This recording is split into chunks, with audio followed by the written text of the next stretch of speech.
Good evening students.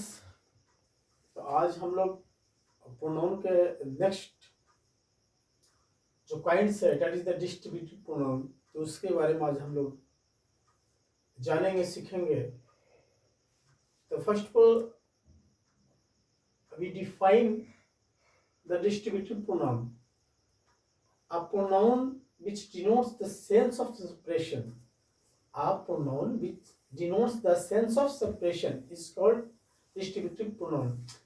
मतलब कहने का अर्थ है कि ऐसा प्रोनाउन, वैसा सर्वनाम जो क्या करता है, सेपरेशन को दिखाता है। सेपरेशन मतलब अलगाव को दिखाता है, अलग करता है, एक दूसरे को बांटता है, और उसको हम लोग क्या कहते हैं, डिस्ट्रीब्यूटिव प्रोनाउन कहते हैं।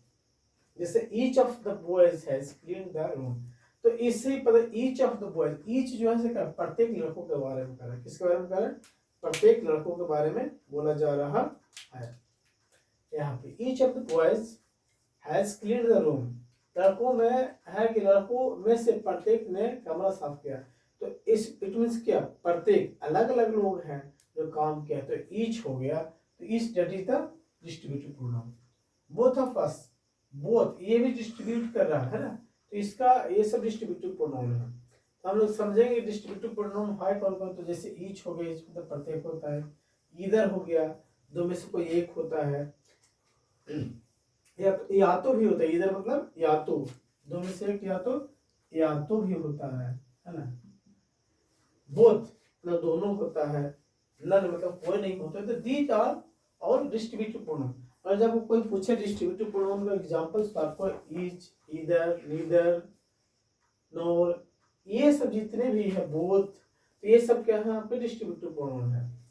तो पहला रूल जो है कहता है, इफ द सेंटेंस, अगर जो सेंटेंस वाक्य स्टार्ट विद ईच, अगर जो सेंटेंस किससे शुरू होता है, ईच से, ईदर से, नीदर से, coming noun and verb will be singular, तो आने वाला नाउन भी और वर्ब भी दोनों क्या होंगे, सिंगुलर होंगे। एग्जाम्पल में हम लोग लेते हैं, जैसे ईच रहे, इधर रहे, नीदर रहे, तो यहाँ पर जो ये नाउन होगा दैट इज सिंगुलर, और वर्ब होगा वो भी का सिंगुलर होगा।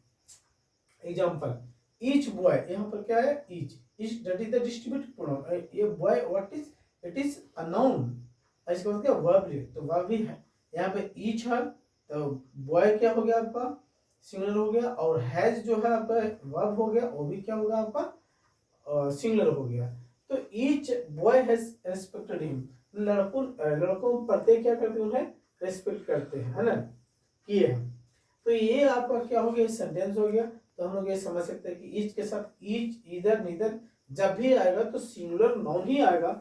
अब ये भी आपको सब्जेक्ट एग्रीमेंट वर्ब में पूछा जाता है।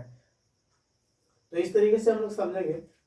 सेकंड नेक्स्ट रूल है, ईच, इधर, neither and both may be used with noun and without noun. कहने का अर्थ है, ये जो भी जितने भी हमारे पास डिस्ट्रीब्यूटिव प्रोनाउन है, नाउन के साथ भी यूज कर सकते हैं और बिना नाउन के भी यूज कर सकते हैं। जैसे मैंने यहाँ पर देखा ईच बॉय, तो यहाँ पर क्या नाउन के साथ में आपको यूटिलाइज हुआ है, ठीक है। लेकिन हम लोग यहाँ पर देख रहे हैं एक एग्जाम्पल्स में, ईच ऑफ द बॉय, तो यहाँ पर ईच के बाद आपका क्या है, कोई भी नाउन नहीं है, फिर भी इसको यूटिलाइज हुआ है। Each of the boy has respected him, तो हम लोग इसी same, both are the same sentence, but एक में हम लोगों ने क्या किया है, ईच के जस्ट बाद हम लोग नाउन का यूटिलाइज किया है, एक में जस्ट बाद नाउन का यूटिलाइज नहीं किया है। तो इट मीन्स डिस्ट्रीब्यूटिव प्रोनाउन के बाद नाउन का यूज हो भी सकता है और नहीं भी हो सकता है। तो शायद आपको कुछ इतना तो समझ में आया होगा। आप ये सब याद कर लीजिए, डिस्ट्रीब्यूटिव प्रोनाउन का एग्जांपल्स क्या है, उसको दो रूल्स बताया गया है, उसका डेफिनेशन बताया गया है, इतना आप याद कर लीजिएगा। नेक्स्ट अपकमिंग वीडियोज में, अभी डिस्ट्रीब्यूटिव प्रोनाउन स्टार्ट हुआ है, इसके अभी भी बहुत से रूल्स हम लोग के पास है, अभी और रूल्स को डिटेल में हम लोग नेक्स्ट क्लास में पढ़ेंगे। तो आज इतना ही, नेक्स्ट क्लास में हम लोग और आगे इसके लिए आएंगे। तब तक के लिए थैंक यू।